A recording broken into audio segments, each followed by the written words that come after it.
Be honest. The moment someone says the word discipline, does your brain immediately go, nope, not today? Same.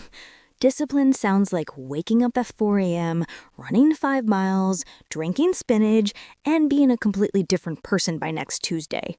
But here's the real secret. Discipline isn't some hardcore military routine.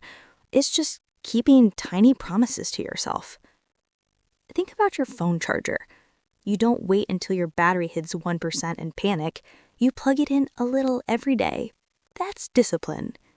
Small, boring, repeatable. You don't need to change your whole life. Pick one thing so easy it feels almost stupid. Drink a glass of water. Make your bed.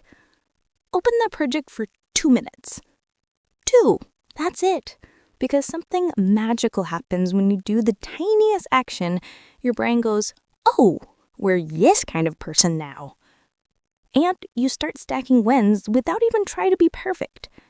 So if you hate discipline, good. You don't need discipline, you need tiny commitment. Start small, stay small, and let the results get big.